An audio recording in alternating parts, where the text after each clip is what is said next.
दोस्तों नमस्कार, मैं राजकुमार मौर्य। आप देख रहे हैं प्रखर इंडिया यूट्यूब चैनल। आज की इस वीडियो में हम बात करेंगे बिहार की 40 लोकसभा सीटों के बारे में। बिहार में 40 लोकसभा सीटें हैं। कौन सा गठबंधन, एक तरफ इंडिया गठबंधन है और एक तरफ एनडीए गठबंधन है। कौन सा गठबंधन कौन कौन सी सीट जीत रहा है, कौन कौन सी सीट पर कांटे की लड़ाई है, पूरा इस वीडियो में आप देखेंगे, सुनेंगे, समझेंगे। और मैं एक दावा फिर कर रहा हूं जो मैं बार बार वीडियो के माध्यम से करता हूं। कुछ अंधभक्त वीडियो में तो आते हैं, देखते हैं, वो कहते हैं अब की बार 400 पार। ना तो देश में बीजेपी एनडीए 400 सीट लाने वाला है, ना तो उत्तर प्रदेश में 80 की 80 सीट आने वाली है, ना तो बिहार में पिछला प्रदर्शन बीजेपी दोहरा पाएगी। उसके पीछे कारण है, बीजेपी जहां लड़ रही है वहां तो मजबूत है, लेकिन जहां पलटू चाचा को ले लिया है बीजेपी ने, जहां पर पलटू चाचा हैं वहां पर कमजोर है एनडीए। कहीं ना कहीं महागठबंधन जीत रहा है। वहीं पर जहां जहां पर चिराग पासवान लड़ रहे हैं, 5 सीटें मिली हैं चिराग पासवान को भी, वहां पर खेला किया जा रहा है पलटू चाचा की पार्टी के कुछ कार्यकर्ताओं के द्वारा भी, क्योंकि तीसरे नंबर की पार्टी चिराग पासवान के कारण ही नीतीश कुमार की बनी। और मैं आपको एक एक सीट का आंकड़ा लेकर आया हूं। 26 सीटें महागठबंधन इंडिया गठबंधन में, 40 में 26 सीटें मिली थी तेजस्वी यादव को, यानी कि आरजेडी को। 40 में इन्होंने 3 सीट दे दी बीआईपी मुकेश सहनी की पार्टी को। 3 सीट को देकर के कहीं ना कहीं 30 सीटों पर फायदा ले लिया है तेजस्वी यादव और आरजेडी ने। और मैं आपको बता दूं 9 सीटों पर कांग्रेस लड़ रही है। वाम दलों को जो सीटें मिली हैं उसमें 1 2 3 4 5 सीटें हैं उनको भी। तो एक एक सीट का मैं आंकड़ा निकाल कर लाया हूं। सबसे पहली सीट है जो आरजेडी के गठबंधन के खाते में जा रही है, औरंगाबाद लोकसभा की सीट। कोई भी पोल आया होगा, वो गोदी मीडिया का पोल होगा, तब भी उस पोल में बताया गया होगा कि औरंगाबाद की सीट पर आरजेडी जीत रही है। क्यों जीत रही है? जैसे उत्तर प्रदेश में समाजवादी पार्टी यादव और मुसलमान की पार्टी बताई जाती है, वैसे ही आरजेडी बिहार में यादव और मुसलमान की पार्टी बताई जाती है। लेकिन इस बार यूपी में भी देखा आपने, यादवों को टिकट कितना दिया गया। अखिलेश यादव ने केवल अपने परिवार के लोगों को छोड़कर किसी यादव को टिकट नहीं दिया, और एक रिकॉर्ड अब है अपने आप में, अब आप समझ सकते हैं। और वहीं पर अगर आप जाएंगे बिहार में, तो यहां पर औरंगाबाद सीट पर अभय कुशवाहा को टिकट दिया गया। कुशवाहा, मौर्य, शाक्य, सैनी, कुशवाहा बिहार में लिखते हैं। अब कुशवाहा एक मजबूत प्रत्याशी, और यहां पर जेडीयू जनता दल यूनाइटेड लगातार चुनाव जीतती रही है। संतोष कुमार यहां से चुनाव जीतते रहे हैं। अब की बार 2024 में आरजेडी के खाते में अभय कुशवाहा को यह सीट जा रही है। कुशवाहा वोट देगा, यादव मुस्लिम वोट दे देगा। बाकी तेजस्वी यादव के 17 महीने के कार्यों में कहीं ना कहीं लालू यादव जी के जो लोग जंगल राज बताते थे, उसमें काफी गिरावट आ चुकी है। ये सीट जा रही है आरजेडी के खाते में, औरंगाबाद। अगली सीट है जमुई की सीट। जमुई चिराग पासवान निवर्तमान सांसद, और मैं आपको बता दूं इन्होंने अपने रिश्तेदार, अपने जीजा को लड़ा दिया, और यहीं पर अर्चना रविदास को लड़ा दिया गया है आरजेडी की तरफ से। और रविदास वोटों की संख्या काफी ज्यादा है, तो इस सीट पर लगातार चिराग पासवान चुनाव जीतते रहे हैं। रामविलास पासवान की पार्टी मजबूत है, लेकिन अब की बार अर्चना रविदास के लड़ने से यहां पर मामला फंस चुका है। मैं यह कहने की स्थिति में नहीं हूं कि आरजेडी जीत रही है, क्योंकि अगर मैं कह दूंगा तो इसका मतलब प्रमाण हो जाएगा कि हम एक तरफा बात कर रहे हैं। एक तरफा बात नहीं कर रहे हैं, यहां पर मामला फंसा हुआ है। कौन जीतेगा कौन हारेगा, 10-5 हजार वोटों का अंतर रहेगा, बस यहां आप देख लीजिएगा। और आप अगर जमुई के हैं तो कमेंट करके जरूर बताइएगा। अगली सीट है सारण की लोकसभा सीट। रोहिणी आचार्य लालू यादव की बेटी चुनाव लड़ रही हैं। वही रोहिणी आचार्य हैं जिन्होंने अपने पिता को किडनी दान दी और चर्चा का विषय बना रहा, और कहीं ना कहीं भावुकता भी इनके प्रति लोगों के अंदर लगाव भी है। और रोहिणी आचार्य सारण लोकसभा सीट से चुनाव जीतने जा रही हैं 2024 में। मजबूत हैं, जीत रही हैं। अगली सीट है बक्सर की लोकसभा सीट है। बक्सर से आरजेडी ने सुधाकर सिंह को टिकट दिया है। सुधाकर सिंह मजबूत प्रत्याशी हैं, लेकिन इस सीट को मैं आरजेडी के खाते में अभी नहीं डाल रहा हूं। 4 जून को इनके खाते में आ जाए तो मानिएगा, यहां पर कांटे की टक्कर है, बहुत तगड़ी टक्कर है। अगली है जहानाबाद की सीट। सुरेंद्र यादव लड़ रहे हैं। यह सीट आरजेडी के खाते में जा रही है, और ऐसे नहीं बोल रहा हूं, इसके पीछे हमारे एक बहुत ही सीनियर जानकार व्यक्ति, जिन्होंने हमको एक एक सीट के बारे में पूरा समीकरण समझाया, तब मैं ये वीडियो बना रहा हूं। सुरेंद्र यादव लड़ रहे हैं। आरजेडी यहां पर चुनाव जीत रही है 2024 में जहानाबाद में। अगली सीट है बांका की लोकसभा सीट। जयप्रकाश यादव आरजेडी के तरफ से चुनाव लड़ रहे हैं, और इस सीट पर जयप्रकाश यादव चुनाव जीत रहे हैं। अगली सीट है मुंगेर की लोकसभा सीट।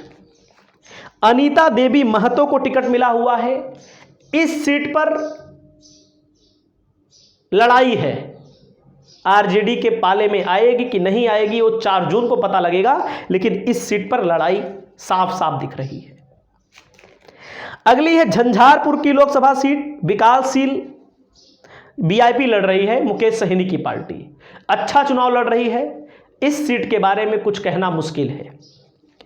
अगली सीट है सिवान की सीट। सिवान सीट के बारे में कहना मुश्किल है। गया की सीट पर कुमार सर्वजीत चुनाव लड़ रहे हैं। आरजेडी यहां पर चुनाव जीत रही है, बहुत अच्छे मार्जिन से चुनाव जीत रही है। और यहां पर माझी जी को चुनाव लड़ाया गया था, जो माझी हैं, जो एनडीए सरकार में अभी मंत्री हैं नीतीश कुमार के साथ। नीतीश कुमार ने उनको एक बार मुख्यमंत्री भी बनाया था, बहुत झगड़ा भी हुई थी उनकी। नवादा की लोकसभा सीट श्रवण कुमार चुनाव जीत रहे हैं।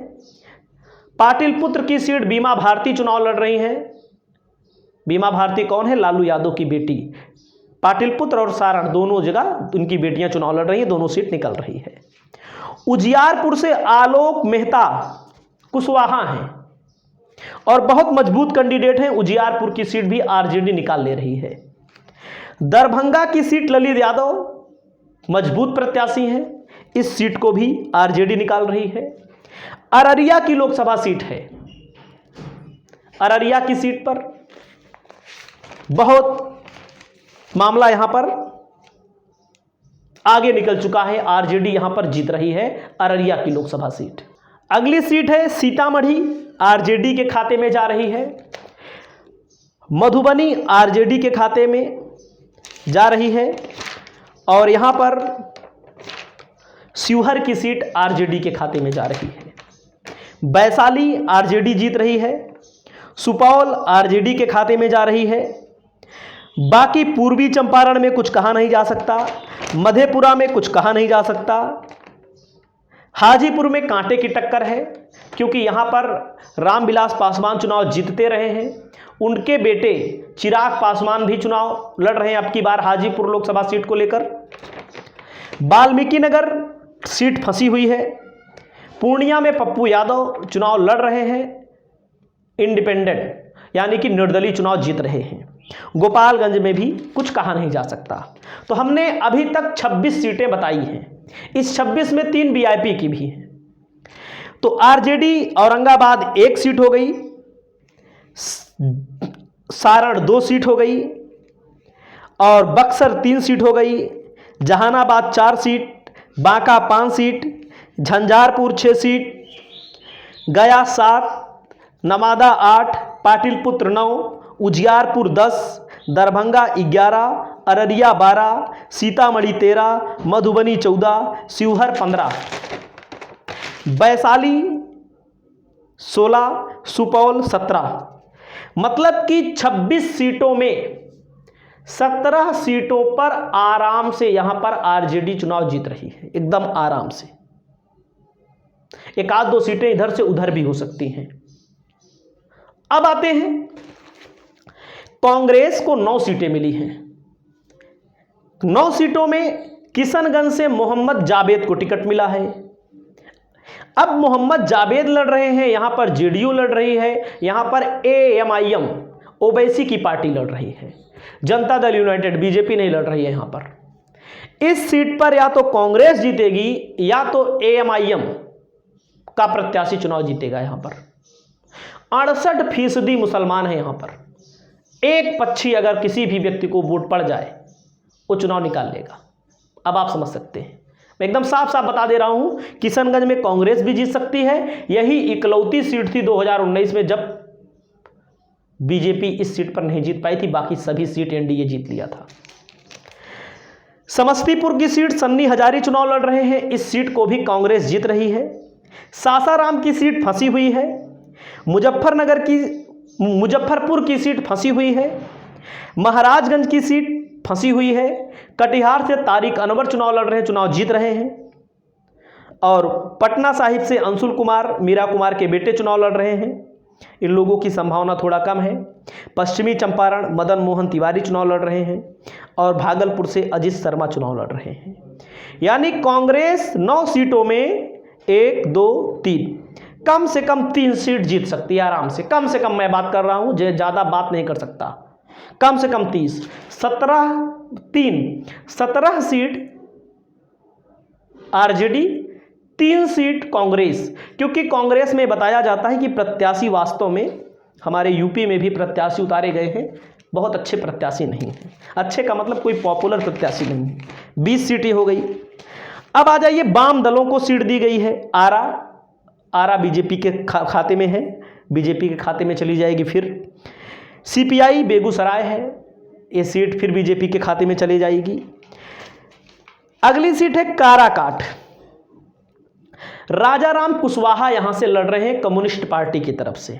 क्यों यहां पर राजाराम कुशवाहा? उपेंद्र कुशवाहा लड़ रहे हैं यहां पर भारतीय जनता पार्टी एनडीए गठबंधन की तरफ से, और पवन सिंह यहां पर आकर के कहीं ना कहीं उपेंद्र कुशवाहा का खेला खराब कर दे रहे हैं। सवर्ण वोटर बीजेपी का वोट है, एकदम साफ साफ बात है। पवन सिंह लड़ रहे हैं तो पवन सिंह के पास चला जाएगा। पवन सिंह एक ग्लैमर है, बहुत मजबूत नेता तो नहीं, नेता नहीं कह सकते, लेकिन एक सुपरस्टार है। तो यहां पर ना तो बीजेपी जीतेगी ना तो पवन सिंह जीतेंगे, और यहां पर राजाराम कुशवाहा चुनाव जीतेंगे, बहुत मजबूत नेता हैं। सीपीआई सीपीएम खगड़िया सीट को जीत लेगी। यानी कि मैंने 22 सीट आपको बताई, ज्यादा नहीं बताई, 40 में 22 सीट जहां पर इंडिया गठबंधन चुनाव जीत रहा है। यह सीट 22 से 25 भी हो सकती है, 20 भी हो सकती है। आपकी जो भी राय हो आप कमेंट करके बताइए। इस वीडियो में इतना ही। नमस्कार, जय हिंद, जय भारत।